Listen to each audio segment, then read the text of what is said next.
Des scènes érotiques sur des bancs d'école, des cadavres et tenues de classe troqués contre des pratiques sexuelles collectives, de l'alcool et de la chicha, filmés puis postés sur les réseaux sociaux par des élèves, des clichés qui choquent. Les enfants ont de plus en plus les droits, c'est-à-dire sont autorisés à faire un certain nombre de choses pour lesquelles qui étaient interdites avant.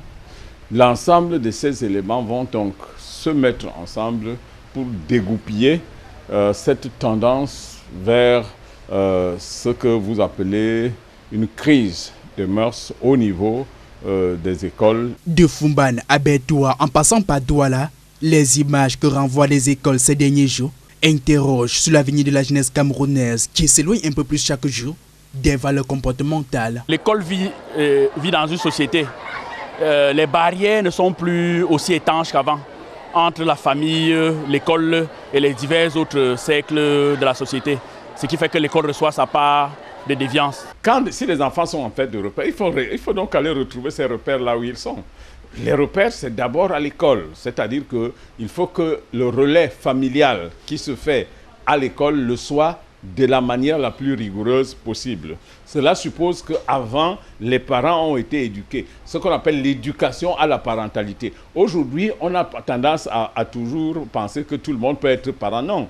Le fait d'être géniteur ne fait forcément pas de vous un parent. Il faut pouvoir sauver l'éducation et de ce fait, les spécialistes en appellent à des solutions appropriées, adaptées aux réalités contemporaines.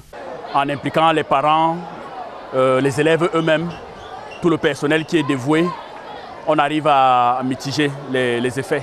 Il ne faut pas aller chercher chez l'enfant qui est, quant à lui, la victime innocente, n'est-ce pas, d'une situation qu'il n'a pas créée. Je veux dire, un enfant, c'est comme du béton. Vous le moulez et quand il a pris la forme, c'est terminé. Ce qui fait qu'aujourd'hui, il faut d'abord une éducation à la parentalité. C'est les parents qu'il faut d'abord éduquer. Ensuite, il faut la responsabilité au niveau du corps enseignant. Et lorsque ce relais sera fait ensuite, on est sûr qu'on en ressortira un produit qui sera à peu près comestible par notre société. Ces déviances ayant pour conséquence directe une baisse inquiétante des performances scolaires, telles qu'observées au Cameroun ces dernières années.